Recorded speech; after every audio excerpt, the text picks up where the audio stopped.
Hey everyone, welcome to our webinar today. My name's Phil. I'm on the team here at Subscript, and we're really excited. We partnered with the Spendflo team to put together this awesome panel, and it's kind of unfair how good this panel is. We'll do introductions so you can see why I say it's unfair. Just we have some great folks here today with Taylor, Isabelle, and Sid. And we're going to be talking about SaaS finance trends in 2024. Because I'm sure as many of you have noticed, like 2024 is looking like fairly different so far, at least in my opinion, than 2023 and 2022. But excited to hear from the panel. And we have a long list of questions from the audience already. So I'll kind of kick things off with questions that we've prepared in advance. And we'll spend a lot of time in questions that you all submitted kind of when you signed up. And then we'll save kind of like 5, 6, 7 minutes at the end for lightning round sort of live Q&A, and then we'll wrap up. So enough from me, because I know none of you came here to hear from me. So let's go ahead and get our panel introduced. And I'm going to try my best to go in alphabetical order. So Isabelle, can you introduce yourself for us, please? Hi, I'm Isabelle Winkles, Chief Financial Officer here at Braze. I started life as an investment banker at Morgan Stanley, spent about 18 years there, left the finance world to enter the world of tech services at Cognizant Technology Solutions. I call that my CFO with training wheels on, because I wasn't actually the CFO, and then had the opportunity back in January of 2020 to join Braze. It was about 2 years before the company's IPO. We were only about 450 to 500 employees. About 2 years later, we took the company public, and now we're about 1,500 employees globally, and have been public for 2 years. So it's been a very exciting ride. Wow, awesome. Well, yeah, that is a crazy ride. Excited to hear more about it in the next 45 minutes. Thanks, Isabelle. Sid, if I remember the alphabet right, I think you're up next. Awesome. Thank you, Phil, for having us. I'm so super excited to partner with you guys as well. Extremely excited to talk with Taylor and Isabelle. They're the stars here. I'm like the buffer in between as well. So I'm Sid. I'm the co-founder and CEO of Spendflo. So prior to starting Spendflo, I ran BizOps for a couple of high growth startups. And it's during my time there that my CFO and I never got along because I spent too much money on SaaS. So I said, might as well start a company to go solve for my CFO. So that's how Spendflo actually got started. And we've been at it now for like about 3 years. And we work with amazing customers around the world. I'm super excited to be part of this panel. Awesome. Thanks, Sid. And then Taylor, over to you. All right. Hey, everybody. My name is Taylor Otstot. I am the VP of Finance at Dashlane, which is a SaaS company that does credential management for B2C and B2B. I've started my career in public accounting and slowly made my way over into the FP&A space because ultimately what the finance stuff is interesting is where we're able to influence decision making across the whole company. And that's where I really get a jolt of energy from all of this is getting deeper and deeper into the organization and how do we make good decisions leveraging the information that we have and the assumptions that we have to make. Awesome. Welcome. And audience, now you know what I was saying when it's like unfair how good the panel is. So I know you're nodding along with me at this point. So let's kick things off with kind of a broad question of kind of a pulse check since we're talking about SaaS finance trends in 2024. So this question is for the whole panel. Kind of how are you looking at 2024 so far? How or does it differ from what you were seeing in 2023? What are kind of the high level trends before we get more into the weeds? So how about Isabelle? We'll start with you on this one.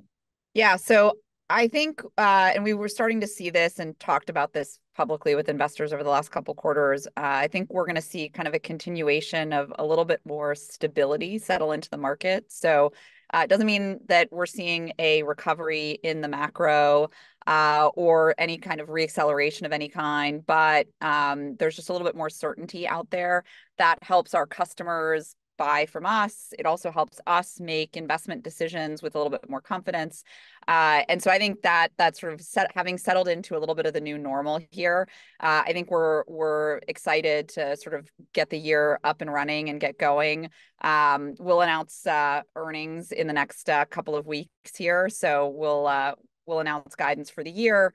And for the current quarter, and so we're just excited to kind of settle into this new normal and be a little bit more have a little bit more visibility and transparency into what we can achieve. And Sid, curious to hear from you because I imagine that you probably have a broad purview here of working with lots of SaaS companies all the time. So what are you kind of seeing at the high level? Funny enough, like we track SaaS buying cycles, essentially how long does it take to close a particular SaaS deal via the Spendflo platform, but we also track hey, what are the new purchases that are going on and how are the renewals actually shaping up. So the last, I think I would say about Q3 and Q4 and Q2 of last year, it was people were still jittery. So in the sense that I know, especially like everybody just defaulted to finance teams making all the renewal decisions and be like, can we do this? Can we do that? Can we do this? Right? And then like, I mean, how much can one team do, right, across the org? So right now, I think even everybody feels a little bit calmer that they can actually go back to the departments making their own calls. They understand where they are against budget. They understand where they need to operate. So that's actually leading to decision making becoming a little bit quicker. Albeit they're not buying the same amount, obviously, but at the same time, we've seen sales cycles on the Spendflo platform become about the average time to close on the Spendflo platform is about 45 days or so, right? Like, so if they raise requests and that happens, outside the platform, it's still close to about 70-ish or 70 to 80 days, right? And that's dropped compared to Q3 or where those are actually 55 days on the platform and it was about 95 days outside the platform. So we see that dropping, but I think it's also a function of everybody just becoming a little bit clearer from their AOP planning. I think the AOP planning season is when clarity actually sets up for a thing, and that's pretty much what happened in Q4 to now how we're starting up Q1. I think the one other thing that I just wanted to chime in on, the one thing that we were able to bring back this year, which we had sort of paused on because of all this uncertainty, is the return, and as something that Sid said made me think of this, the return of long range planning. And so I think we had been much more focused on the near term, next quarter, this year, near term goals. And I think with some of this stability settling in, we can sort of now take a step back and actually re-engage with the long term plan, which helps executives and members of the organization make decisions that are not just for the current quarter or the current year, but for the longevity of the organization. Yeah. That's I think is what changed inside our customers. We work with a lot of CFOs, and that's the significant shift. But it took about I mean, as well, that change took 4 or 5 months, 6 months of last year, right? Like just to get it right. Taylor, curious what you're seeing at Dashlane as differences so far this year, what you think differences might be. Yeah, so definitely echo some of the things that have already been said. Last year was challenging. There was a lot of instability. I think there is more stability now. However, what I'm seeing and we're seeing is that stability is in a place where things are hard, right? There was a few years there where things were a little bit easier. Acquiring customers was easier. Growing customers was easy.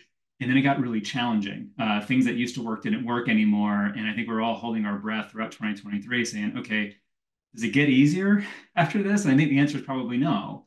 And so to Isabelle's point, like starting to look more long term, but what's different than last year, even prior years, is a narrowing of what kind of bets we take. Right before, when things were easier, you could take a lot of bets and diversify your risk. Now you're kind of saying, okay, I'm going to take a few concentrated bets, especially now that I'm more comfortable with what my baseline is. I can actually establish some semblance of a run rate. But beyond that, then I'm going to take a couple of swings and then keep everything else as steady as I can and then learn and iterate as I go. So much fewer bets, even if they're bigger bets, broken up into digestible chunks, and then just trying to learn through how to make the hard things a little bit easier than they are right now. Yeah, makes a ton of sense. Now, I'm curious, maybe this one's particular for Isabelle and Taylor. If we get a little more into the weeds, I'm curious if the SaaS metrics that you all are obsessing over these days is maybe different than they were 12 months ago because of the climate. I have to imagine, well, actually, I don't know. I don't want to put words in your mouth. So I'll leave it there. Like, what are the top SaaS metrics that you're looking at now? And maybe how does that compare to what you've looked at in the past? I think the one metric for us that has certainly increased in its relevance and importance and focus internally is churn. So that is something, whether it's partial churn or full churn, we're very, very focused on that. I would say the other metric is not, it's sort of the flip side of that, which is, I'll cheat a little bit. It's like, it's sort of 2.5 metrics. It's the total bookings, so the ACV that you have, but then also the efficiency of gaining that ACV. So not just sort of throwing bodies at the problem, but what is your bookings per ramped sales equivalent? So a measure of that efficiency. So the total number, but then also the efficiency of how you're obtaining that. So it's sort of both sides of the same coin. Yeah, similar. So for us, rule of 40 is a big one as we try to kind of balance profitability and growth and start thinking about, the longer term play and sustainability again, where things are harder. You have to start thinking about how you maintain through the storm that we're in. And then in particular, really focusing on unit economics. So for us, it's things like CAC payback, and in particular, not just in aggregate, but also trying to break it down into channels or customer types and figure out where are there opportunities that we could lean into further, and where are things where maybe we thought it would work, but when you break it down in practice, it's not nearly as effective or efficient as we thought. Yeah, that definitely matches what we're seeing across our Subscript customers too. Is the payback period is all the rage right now, as I think it should be. Well, let's open it up for a poll from the audience really quick with some help from MetaHead and the Spendflo team. I know we have a poll that's going to ask all of you, like, what are the SaaS metrics that you're looking at these days? So you'll see something magically appear on your screen. And interested to hear what y'all have to say. And as that's kind of going, I'll come back to the answers for that in a little bit. But since we have so much to cover in a short period of time, I want to kind of hop to the next thing, which is all about kind of growing wisely, which ties back to the metrics that we were just talking about. But are there some creative ways that you all are thinking about growing wisely? Creative might be the wrong word, but are there some maybe non-obvious things that y'all are doing that you feel like could benefit the audience to hear about when you're thinking of having sustainable growth? I'll mention two things, and one is something actionable that we're doing, and one is more of a process. So the sort of actionable thing, and we've been talking about this with the market for the last sort of year plus, but we executed on it at the end of this year, and that is diversifying the places around the world where we resource talent. And so when I joined Braze 4 years ago, we had 3 legal entities. We had people in Singapore, we had people in the US, and we had people in the UK. Now we're sort of, going up to a dozen, and starting to explore differentiated and strategic locations in South America, in Eastern Europe, in parts of Southeast Asia. And so there are pools of talent there that are extremely well educated, have multi-language skill, can help us better access the local markets in those regions that have differentiated cost structure. So that is getting a little bit more creative. I don't think that's rocket science. I think a lot of companies do it. We just hadn't been at the point in our evolution where we were ready for that, and now we finally have broken through.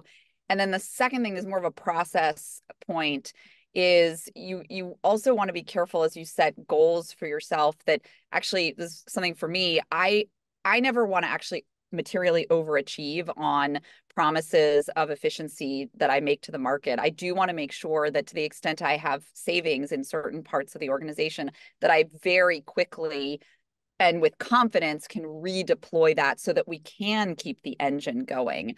And so my FP&A team have been working to create a bit of a quicker twitch reforecasting and scenario building tool so that we can every single month have better eyes on incremental spend and really non-sticky spend that our organization can put to work to have impact in the near term.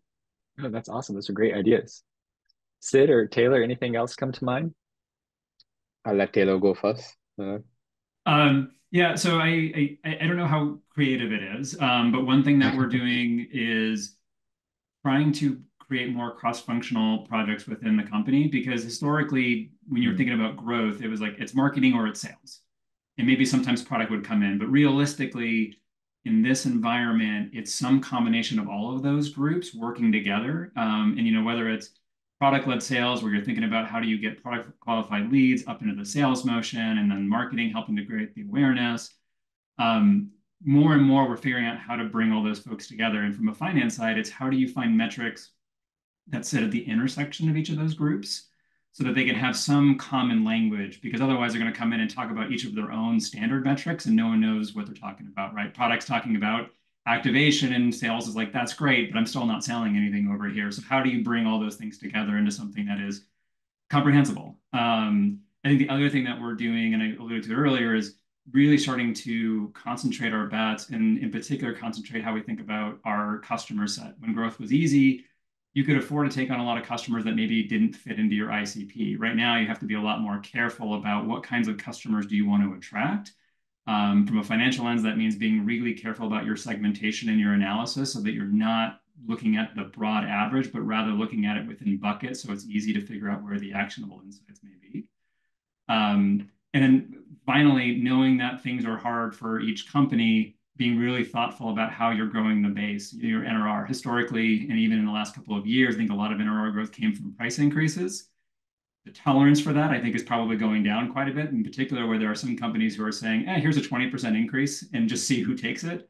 We're trying to be thoughtful about that balance of value and price increase and get the long-term growth versus getting the one-year growth and then having to figure out how you're going to lap it in the following year. Yeah, I'll just add on to that. I think one thing that we do, actually, apart from the one key thing that we do in all our marketing is actually partner. Right, so it helps us drive CAC lower, but also doubles the amount of reach we can do. What I mean by that is we're partnering with Subscript for this webinar, right? We partner on events, we partner on blogs, we partner on content. I think I think it's very helpful, primarily because it's higher quality of content or higher quality of output, and you're not necessarily spending as much of your CAC on a lot of this, right? So you can do a lot more with a lot less that way. And so that's something that we think it's very helpful, especially in early, I think, as late stages as well, to keep driving that, not just from a pipeline perspective, but across all your marketing activities, really.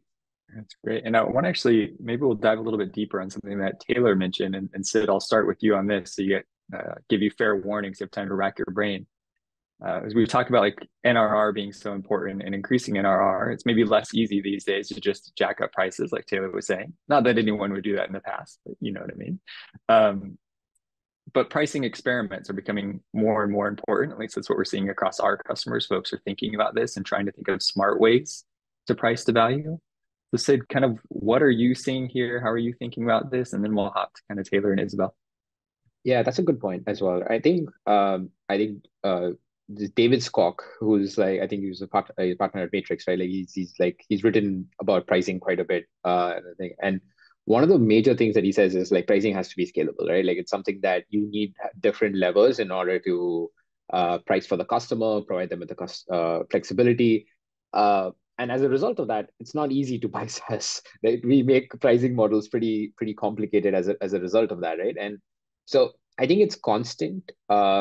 But what we see in the market right now is like there used to be this really trend of like platform fees, right? Like being thrown into deals, and then you used to have a user base or a usage base on top of that, and then you used to have to like charge for like integrations. And all of this is happening. Used to happen, right? Like, but like a lot of folks today are becoming really smart about it, right? Like they're like, great, I don't mind, and customers as well. The feedback that we're seeing from customers as well, make it easy so that I can actually like buy it and like there's ROI cleanly from the pricing, and I don't have to measure ROI from this line item, this line item, this line item, and I have to go figure out how to actually go make that pitch to my leadership, right? So the less complicated, like we're seeing two shifts. It's always like 50% of the landscape is always complicating pricing in some way or form, and then the other 50% is trying to simplify it in some way or form. So it's always going to be an experiment, but I think running those experiments in cohorts is something that we've seen some customers do really well. It's harder to do in the enterprise, obviously, because you sign in those contracts, you're like kind of locked in for like years.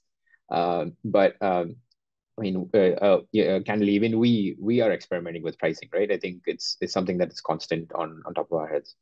Yeah, I think the experimentation point is key, and we are doing some of that both from a regional perspective and then from a packaging perspective. So we are a customer engagement platform, so marketing teams buy us to do digital engagement with their customer base on an omni-channel basis. And so what that means is that customers are buying volumes across a number of different channels. And so we're trying to find ways to make it easier for people to buy volumes and be able to apply volumes to different channels, so they can move more seamlessly, and it's easier for them to see ROI in terms of like how their customer base behaves as a result of the engagement that they are getting from Braze. And so we are constantly looking at improving and evolving that through, sometimes it's more of a wholesale change, sometimes it's a bit of a small scale experiment, sometimes it's focused in a particular region. Right now, by and large, whether you're buying our product in sort of the West or the East, or in a high ARPU markets or low ARPU markets, it kind of doesn't matter. The product functions the same, and it's generally priced on balance roughly the same. That won't necessarily be the case over the long term, and that's something that we've been talking about, is sort of regional specific pricing. We're not there yet, but that is an evolutionary journey, I think, that a lot of SaaS companies go through. Yeah, similar boat. The only thing I would add is, in addition to just the pricing experiments, is really thinking about where customers get value from the product and how we can attach the price. So for us, it's credential management. It is a security feature. We think you get the most value when it is fully deployed within the company. But given that most companies are relatively price sensitive right now, they may come in and only buy 5% of the seats, right? Maybe they try to just cover all of like the most sensitive employees, and then they think about expanding down the road. So we're looking for ways to encourage folks to go full deployment, get the full value, and reduce that friction. So that could be things like a site license where it's unlimited seats and you don't have to worry about adding a seat every time you get a new employee. Or even just thinking about how we introduce SKUs within our ecosystem to kind of encourage people to move up or down and get the right feature set. So it's still early days that we're doing that investigation as we're narrowing our ICP, but it's those kinds of experiments of figuring out where do customers get the value and where is their friction preventing them from getting the value that we think they can get. All right, well, we're going to hop into questions from the audience at this point, and we have a good list from when folks signed up. So this first question is going to be from Luana, and I hope that I'm saying your name right. If not, you can shout at me through your screen. I won't hear you, but I will feel it and I will know. She was asking how your tech stack is kind of helping you stay ahead in 2024, and like what solutions are most helpful to the business. I don't know if either of you or any of you are especially passionate here, or maybe have like one tool that you want to give a shout out to.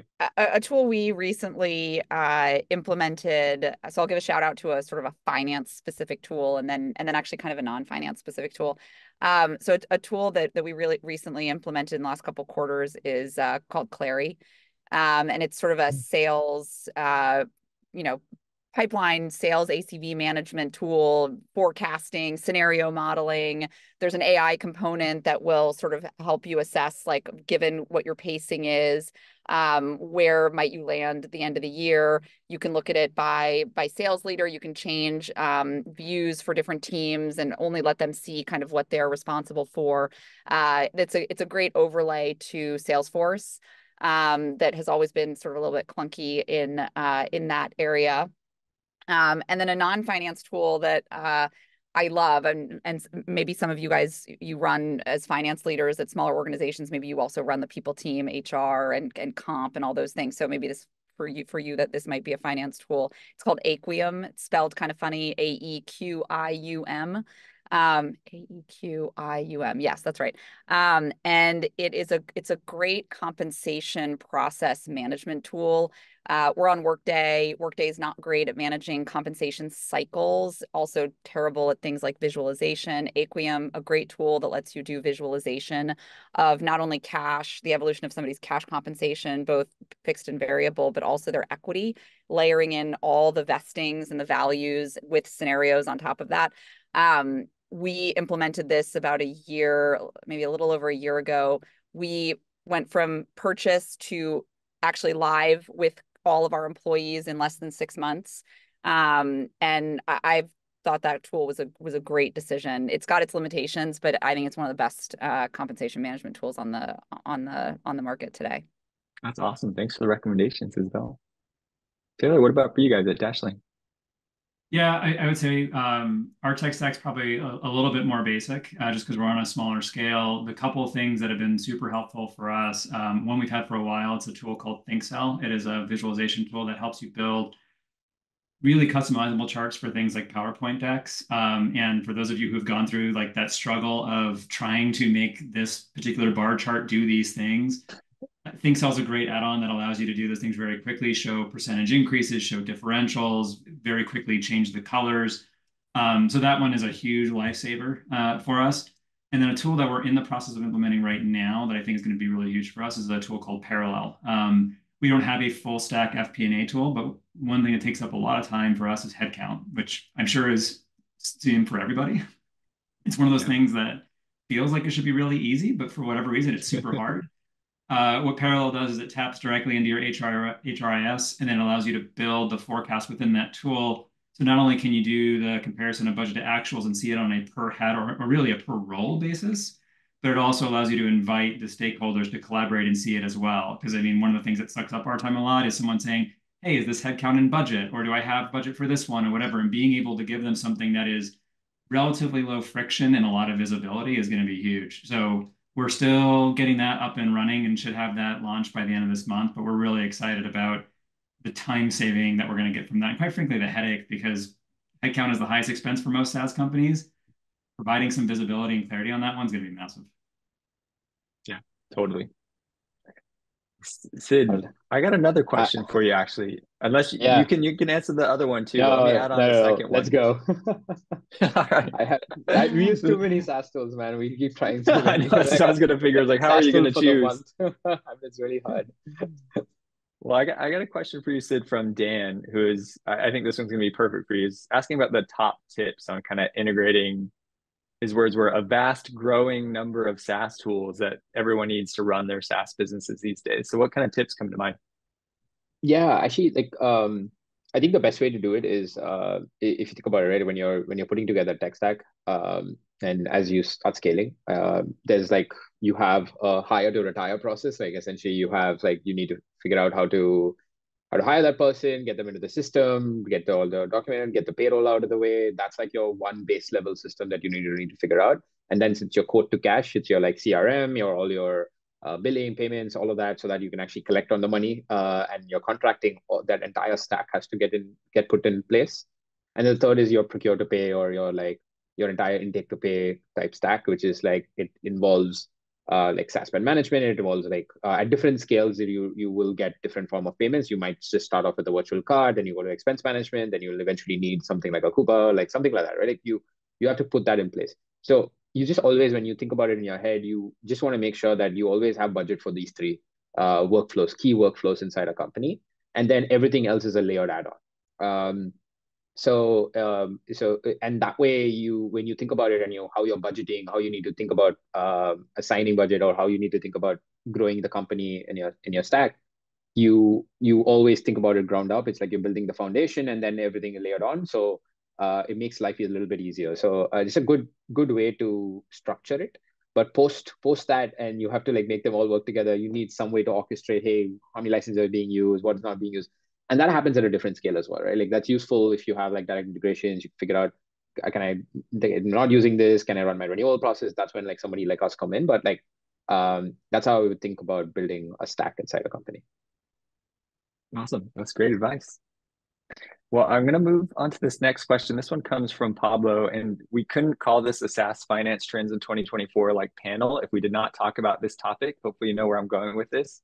Pablo was asking about the main developments in AI that can be used in finance strategy. So curious to hear in particular from you, Taylor, and you, Isabelle, about like AI is all the rage. Is it actually being useful for you and the finance team in any way? I would love to hear it. So for us, I would say it's in pockets. So for example, this tool Clary that we use leverages an AI model that continuously learns and adjusts itself to reforecast intra-quarter where we think our bookings are going to land.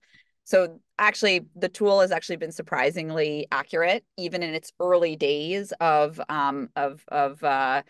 working with Braze, and you would think it would need sort of much more time to kind of get smart. So even with the historical data we fed it, it started being accurate pretty quickly. So that's great. I think I have really high aspirations of what I want AI to do, and we need to find ways to kind of not have to put material non-public information out into the universe to sort of be able to run that. I would love to have, my script be written by an AI every quarter. And I would love it to sort of, be able to canvas all the other scripts that were written that happened during the quarter for a certain set of companies, understand how the stocks reacted to certain words that were said by CFOs and CEOs, and then be able to adjust, our own script to kind of optimize for those things. So I've got pretty high aspirations. Also, being able to forecast the full stack P&L of the organization. We're not there yet, so that is, but there's a lot more that I'd like AI to be able to do for us over time. Sounds like a brilliant company idea, Isabelle. Hopefully someone hears this and builds this, and 2 years from now you'll have it. Taylor, what about you on the AI front?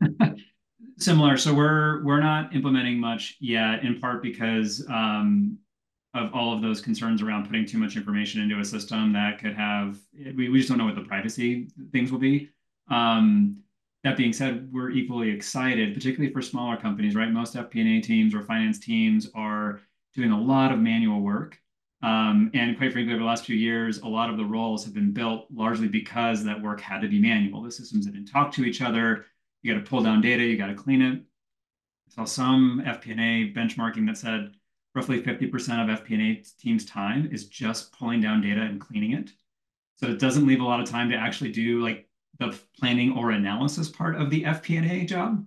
So I think that's where it's going to have some really strong power early on. And it frees us up to do more of that insight focus, more of the deep analysis versus having to spend so much time just trying to build things together. So I think it's on the horizon, especially as you see things getting integrated into things like Excel. But it's probably a year or two away before it's like really being widely adopted, is my guess. Right. At this point, I'd like to invite the audience to, and I see that some folks have already got it started, but we'll have about 5 or so minutes for live Q&A for folks. So I'll ask one more question of the panel, and then I'll switch to any live questions that come in. So you should see a Q&A sort of module in Zoom that you can use. So maybe for our last question, and Sid, I'll start with you because it would be interesting to get your perspective as a CEO, and then we can hop to Isabelle and Taylor. I'm combining a few questions here that came in, so I can't attribute it to a specific person. There were a lot of questions around how do you basically partner at the leadership level to keep growth going in tough times like this and or cut costs. And so the question was specifically kind of to finance teams of like, how should they work with other departments? And curious to hear from you, Sid, from your seat as CEO, Yeah. What do you think great looks like there? Yeah, I think so. I mean, we when we first hired our leadership team, we had to put a process in place. Everything was like pretty with no process necessarily, but I mean, it's there's this book which I got recommended as soon as we started hiring our leadership team, was this guy called Patrick Lencioni. So he does like these 4 key meetings, which are really key, and honestly, it helps. It's like a leadership call every Monday, and then you have like a stand up on your cadence, and you do a monthly strategy review on your metrics, and then you do a quarterly offsite, right? Like that way you keep the leadership team aligned. But what we realized is even after we do that, it's honestly, I think getting the leaders in a room together on a quarterly basis, getting them out of the office environment, making them form the bonds with each other and build that trust with each other is actually really key, because you might have they might trust you and you might trust them, but they have to build trust among the leadership team, and that's a constant effort. And that's something that I've realized that it's my job to actually become that lubricator in that journey. I'm glad that you got a shout out to Patrick Lencioni. One of my favorite books is 5 Dysfunctions of a Team, which he's the author of. I love it. Taylor, maybe over to you on this one. How have you kind of partnered with other teams in the company to get stuff done? Yeah, similar sentiment. I think the key to success in all of those types of endeavors is making sure that those who are going to be affected by the decision can make it. right? If you go and say, I'm going to take something away from you, that is going to have enough friction where it probably won't go as well as you'd like. You won't save as much money as you like. But if you say, hey, look, here's the goal. We've got to find this much savings. We got to bring this much cost out of the system, whatever that goal is. And then saying, here is enough information for you to make calls and hold their hand through the whole process. They're now in the driver's seat. So it's not stuff happening to them. It's things that they're doing on behalf of the business. And that just little switch makes such a big difference in terms of how teams own the decision. Right now, it's no longer finance says I had to get rid of all of these things. It's we had a goal from finance, and this is how we're going to attack it. And it's not the decision that matters so much; it's the execution after the fact. And that's really what you're trying to build towards: is how do I ensure that this team not only knows where they're going, but takes ownership throughout the entire process. Yeah, so I agree with all of that, and I approach this problem generally from a position of a lot of transparency. And so a lot of times people will think, oh, finance is, to Taylor's point, taking this money away or telling me I can't spend this anymore. And it feels personal and it feels like it's just my group and it feels unfair and it feels imbalanced. And so where we start with sort of a top-down approach of what do we think we're capable on top line? What does that allow us in terms of spend capacity? So it's a capacity management program. And then there are, general benchmarks for what should the allocation of those across different parts of the organization generally be. And then I show people, and then I show them like, okay, this is what that means for profitability and the path to profitability or other metrics that we care about from a P&L perspective, ratios. And I say, look, this is just math. And then, people understand that and it's fairly clinical and it's sort of not, there's no passion involved with that. And then we sort of break it down and we say, okay, so what this means, then there'll be sort of one-on-one discussions with the various areas. What this means is this is what I can give to you, or this is how your budget changes from today to tomorrow. And then people can understand, they already understand how they fit into the bigger picture. And then they can own the problem, to Taylor's point, of making the adjustments that they need to make. The thing that we do not do, and actually, I think some of our leaders may want us to do this, but we do not do this. We don't think it would be super productive, is we don't get all the most senior executives in a room with a pile of available resources and say, okay, guys, everybody argue why you should get the next dollar. We don't do that. But there are people who think we should, and we don't. So there is a fundamental belief that you shouldn't, one leader over here shouldn't be able to go over to this other group and say, why are you spending money on this? Like, give me that dollar. Like, we have to let each individual leader assume they are the subject matter expert in their area. And if sort of the finance organization has established, this is kind of generally what the organization should look like from a P&L perspective. Everybody has their marching orders and has their piece, and then goes and does the best they can with their piece, with, of course, help from finance to figure out, well, what levers can I pull up and down to optimize with what I've been given? Yeah, that's great. I think I'm going to try to squeeze in one last question, because this is one that came in live from the audience. But we'll have to just do kind of like very quick answers from the panel if we're going to get this in time. This is a complicated question, I think. I'm going to try to summarize a little bit. Basically, Brock is dealing with many bank accounts, currencies, they've merged accounting systems. And so what they're having to do is, you can see where this is going already, reconcile the data sort of manually all the time. And they're wondering if there are any sort of SaaS platforms or tools that you all would recommend to give them better visibility and kind of the cash balances in the banks and give them a unified sort of view of the organization. Is this something that exists and that you all would recommend, or do we need to tell someone to go build this? I don't deal with this problem at scale. So Braze, like some other SaaS products, we only sell. So I hold currency in a bunch of different currencies because I've got operations around the world. They're small compared to the dollars that I hold in USD, in particular, my investment portfolio, which is entirely held in USD. And I only sign contracts in US dollar. So all of my inflows are in US dollar, except for Japan. But Japan is small as a proportion of the rest of the world for now. So let's ignore that. So I don't really have to deal with this at scale at this point in time. Taylor Sid, I'm seeing, I don't know if we have the magic wand for this person. No. Yeah, I don't think I know anything either. Yeah, if this brain trust doesn't know it, I certainly don't know anything either from our customers either. So someone go start this and you'll have your first customer in a few years.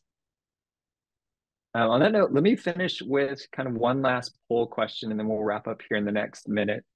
And this is a poll just about if you would like to know more about Spendflo and Subscript, so you'll see that show up. We intentionally did not really talk at all about Spendflo or Subscript because we just wanted this to be helpful for you all. But if you're curious and learning more, the Subscript team, the Spendflo team would love to either send you more information or just casually chat. So we'll kind of leave that up for folks that are interested in more information. But with that, our 30 seconds remaining, I have to use this time to thank our wonderful panel. Taylor, Isabelle, Sid, thank you so much. I'm in awe that you were able to talk so intelligently about such a broad range of topics. I'm so thankful for your time. And for everyone that joined today, like, we're really thankful that you signed up and you contributed such great questions, and hope to see you at the next event and hope to stay in touch in the future. All right. Thanks again, everyone. We'll see you later. Thank you so much. Thanks for having us. Thank you as well. Thank you, Taylor. Thanks, Phil. See you guys. Bye-bye.